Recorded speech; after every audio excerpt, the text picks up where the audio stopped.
Alright, so I was doing some research on hand traps. You know, looking specifically for some really bad hand traps.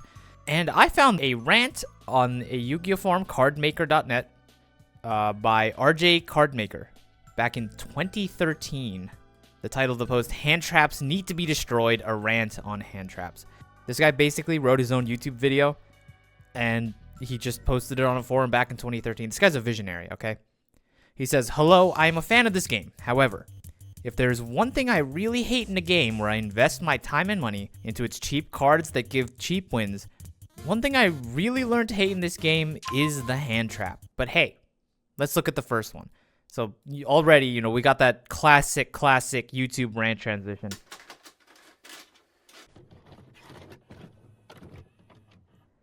Karibo was a very balanced card. It was strategic in a way too.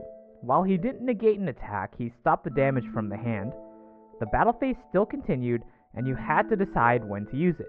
This kept gamers on their toes. But there is something bad to be said about hand traps now. Now get ready, this is the part he really hates. The entire phase stoppers, Battle Fader and Swift Scarecrow.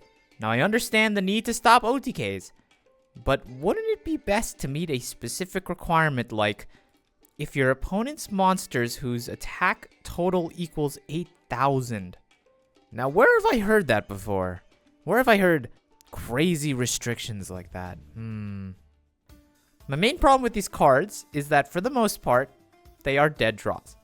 However, not in a burn deck or a countdown deck or even Exodia. So he doesn't like these cards because they're pretty good in some decks. I mean, I kind of get that, right? Like, I don't like Goes in Match until I can run Goes in Match, but like, I get it. This means these cards stop attacks when most crucial, and that is not fair.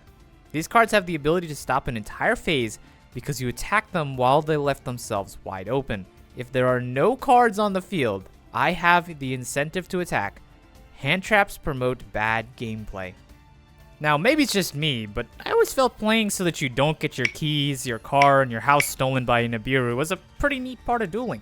But clearly the threat of losing a battle phase might be a little too much. I mean, are we even playing Yu-Gi-Oh anymore? I don't know what turns 3 and 4 look like. They're a cheap way to get over problems with no real cost. If anything, something like Battle Fader is a +1 on field. Now you stop my entire battle phase, and you can happily tribute summon a level 5 or 6 monster. Hell, I made a card to stop multiple special summons from OTKing you from the extra deck. That by all means is fair. Hold on. Hell, I made a card to stop multiple special summons from OTKing you from the extra deck. That by all means is fair. You shouldn't. I don't. If anyone is well versed in the meta of 2013 Yu-Gi-Oh rant jargon, please translate this mishmash of words to me. But here he goes. He goes, by far, however, the worst and most annoying broken hand trap I have ever seen is Honest. So why Honest? He says, you pretty much direct attack me when using it, because after all it gains my monster's attack, so any previous attack add-on goes into the punch, and this can cause OTKs. Hey, I mean, if you're worried about OTKs, I got a hand trap I can sell you that ends the battle phase. It might promote bad play, though. Remember, when using Honest, it's like taking a direct attack from the original monster's attack during the beginning of the battle phase. Let's put the semantics aside. In addition to me taking damage, you also destroy my best monster I worked really hard to get out. 5-headed dragon in my case. This is devastating.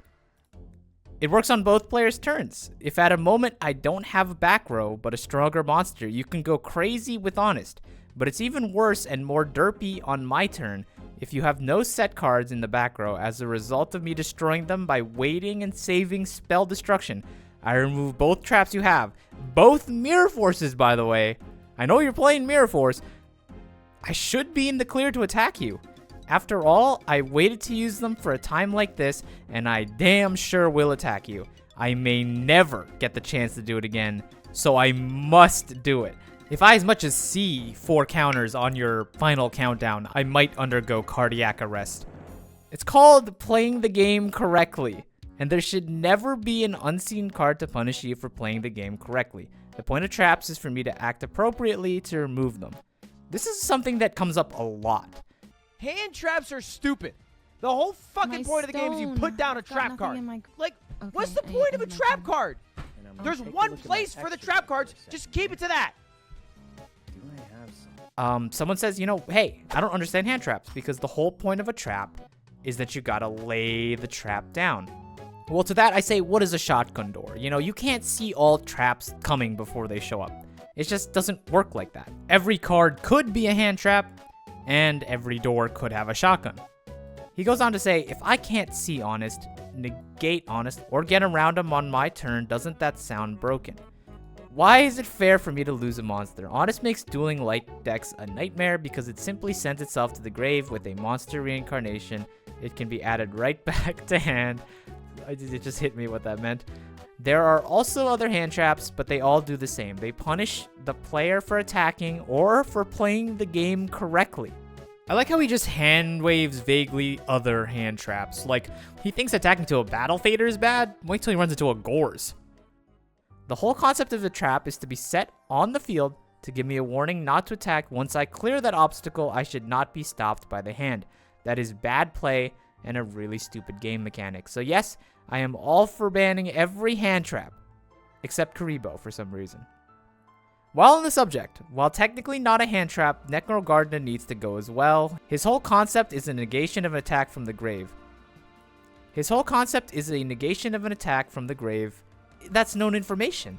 You can look through their grave. You know when you're not clear to attack through Necrogardna. That's not a hand trap problem. I could sit here and clown on this guy forever, but I think the truth is, I could have other people do it for me. Too long, didn't read summary. He hates Yu-Gi-Oh! And said stuff that we all know about hand traps. He also failed to mention Gores or Effect Veiler. This is a stupid rant. I mean, honest is broken. Everybody knows that. Hand traps are awful, dishonest design. Everyone knows that. So even though I and these 2013 guys can sit here and make fun of this dude, I do think it's interesting that A, most newbies and newcomers think hand traps are conceptually dumb, whether you're RJ Cardmaker, Ludwig, or the Axeman. And 2, they are, as we say in the industry, a necessary evil to stop OTKs, FTKs, and Flower Cardians from comboing off for centuries. And while I'm not in the business of dunking on players for their takes on the game, I can't help but wonder if this guy has seen Yu-Gi-Oh! This side of the 2020s. I hope he's been punished for pulling off the perfect combo, only to be Nibiru'd for playing correctly, and I hope everyone can realize that even though those meta cards come and go, we will never truly be able to surpass the Effect Veiler line.